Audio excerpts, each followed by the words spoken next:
sa iyong pangalan? Hello, ako na si Marcos Domingo. Mag-conduct ng survey karon, mag-ask ko sa mga questions. First is, how does the lack of parking availability signs affect your parking experience? Asa na sa USTP lang or STP lang. parking sign mo? Kung naman mo parking sign na rin, no? So, sa experience na, grabe gid siya ka zero gid. What improvements would you suggest to make motorcycle parking easier for students? Siguro kanang naatay technology kung makabalot akong puno ng parking ba. Abo tong kabantay mo na kanang sa suga-suga bitaw sa una nga parking pag mo pula siya means naka-park pero kung na-green is ano ba na space kay ano mo nga puno-puno gila tong parking spot niya sa STP. Next is, can you describe your experience parking your motorcycle on campus? Kung experience kay okay raman ba kung makita jud kung plastar pero kung wa jud gyud plastar ba impas jud labi na kanang huot jud kay mahadlok jud ka magasgasan ni motor labi na brand new yung motor nito NMAX fully paid 155cc. What problems do you face when the motorcycle parking is full? Wala ko'y maparkingan, wala ko mga problem nga encounter gid. Eh, kung saan mo pag-park, wala kayo maparkingan. O sa man yung button mo? Nada. Uli na lang ko. Ano yung mic? What the fuck yun? No. What do you usually do when you cannot find a motorcycle parking space? Wala gito, muli ko, tapos balik na yung kuspilahan, tapos kung wala jud, parking ko SM, kay libre man. Kung dili, kung nakakwarta di ako skit kay barato-barato lang yapon 20 ra. At least safe and secure yung ano, motor ba? Ay, maura na ito. Thank you tayo. Tapos, How does the lack of parking availability signs affect your parking space? Sa pula na sir, sa full.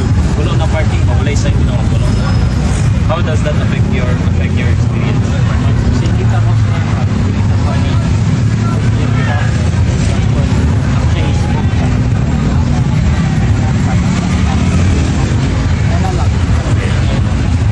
So, what improvements would you suggest to make motorcycle parking easier for students? Kailangan siya na ng sulit para ka na iyan way to access ka pa rin pa and dili ko na design ko na traffic student Can you describe your experience during your motorcycle on campus? tapos usually park na ako siya so ka nagwa like asa rapit ang availability na pwede ka na i-park like kanang feel na ako safe na kanang dari nga like for example like kung magulan dili siya katarong kanang hindi siya matumba like inana tapos ang akong pagbuhat mo na ni kaning safe food na kita ko sa guard sa campus na something na magwito last time nga nagnay ka ng pagsa helmet ka na mga helmet so ako siyang ginsecure sa dala helmet or kanang ka na ibili ng helmet Sa what problems do you face when the motorcycle parking area is full?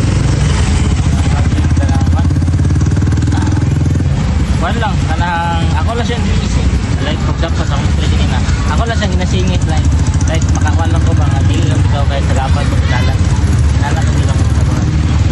So what do you usually do when you cannot find a motorcycle parking space? Dito ko kita ko kuan kuan na siguro ito lagi tawagan niya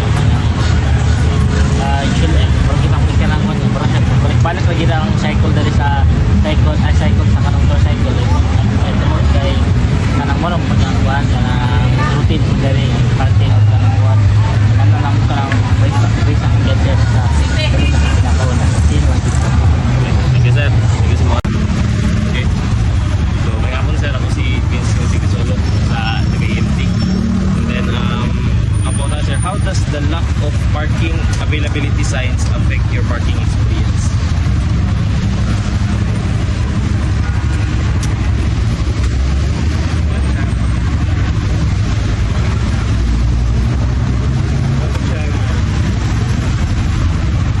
Pero bitong dili nimo makita ba nga sa walay sign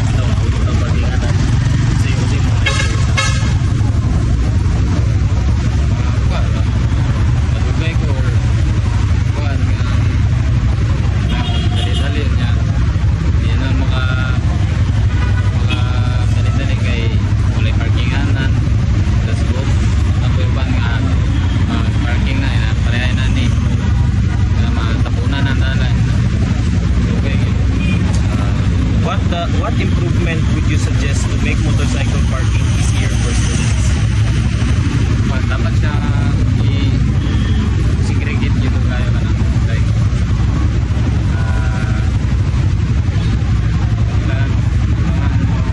ibalisain bitaw nga kani nga dalan din ni parkingan or okay na. Can you describe your experience parking your motorcycle on campus? Experience ako is okay naman. Wala may walang git siya na. Dahil sayang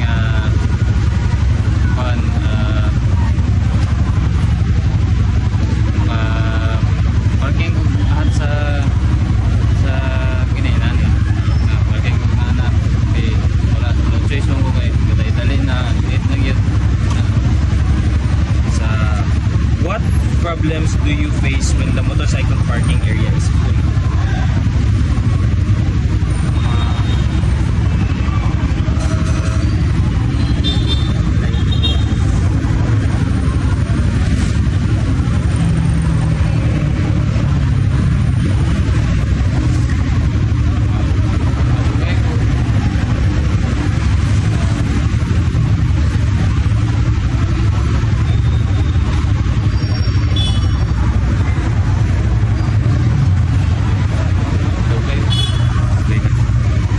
What do you usually do when you cannot find a motorcycle parking space? dahil tayo ito sa